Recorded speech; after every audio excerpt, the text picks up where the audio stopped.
In 1998, ghost sightings were still frequent enough to make the evening news. They were often debunked, a smudge on a lens, a prank, a hallucination, but people still believed. People wanted to believe. Hauntings were passed down like family heirlooms. Others claimed digital noise somehow interfered with spiritual signals, like a veil being thickened by radio waves. Every town had its white lady, every house its cold room, every camera its odd shadow just out of focus. He had a podcast with 13 listeners and a vast collection of analog media. He believed digital technology had filtered the spirit world from our view, not disproven it, just buried it beneath algorithms and compressed codecs. Then, suddenly, the ghosts went quiet. Some blamed the proliferation of smartphones. If ghosts couldn't be recorded clearly, perhaps they had retreated from the public eye. The footage was grainy, but the house was unmistakably wrong. A porch light flickered in a rhythmic pulse,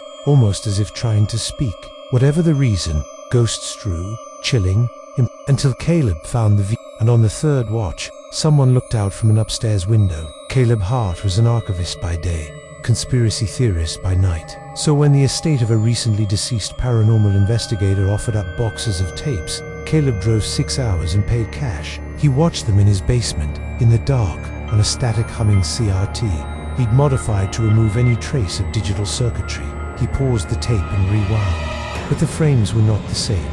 When played back, the shadows had moved. The timing was different. For weeks, it was the usual fare. Dusty interviews with elderly, unconvincing EMF readings, awkward night vision, explorations of barns and empty cellars, until he found tape 147. No label, just static for 3 minutes. Then a house appeared.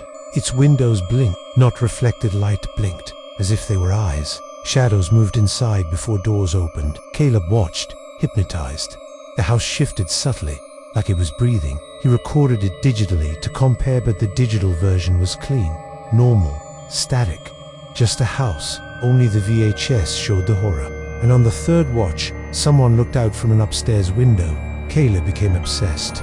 He ran the tape on loop, set up infrared cameras to film the CRT, trying to catch the exact moment something changed. At 3:09 a.m. each night, a figure would emerge on the screen and walk to the front yard. They were too blurry to identify an absence in the frame, more than a presence.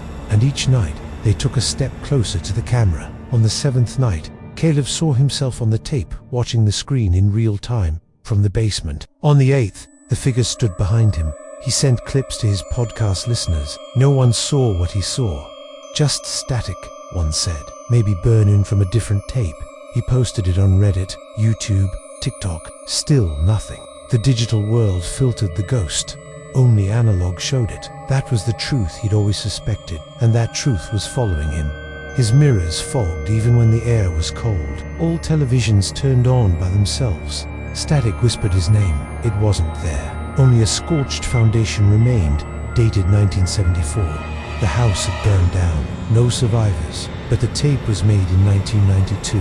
Caleb began seeing the figure outside his window, then inside his dreams. He visited the house from the tape tracking it via highway signs, tree lines, and an old map visible in a frame. He recorded himself sleeping with an old camcorder. She said, "Not a ghost, something deeper, something that used to be a ghost." Before we stopped looking, but it was too late. When he reviewed the footage, the figure stood over him for 6 hours, unmoving. He took the tape to a psychic old woman who used to do ghost tours before business dried up. She watched the tape in silence.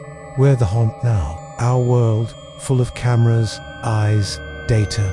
It burns them. Then he showed them the house, broadcast it for the first time. He said he had a message for the world. When it ended, she turned to him and said, "It knows you now." Even then, they flickered in Morse code-like pulses.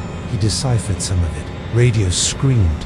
He asked what it was, and showed the house. And the figure in the window. Ghosts needed secrecy, darkness, analog shadow.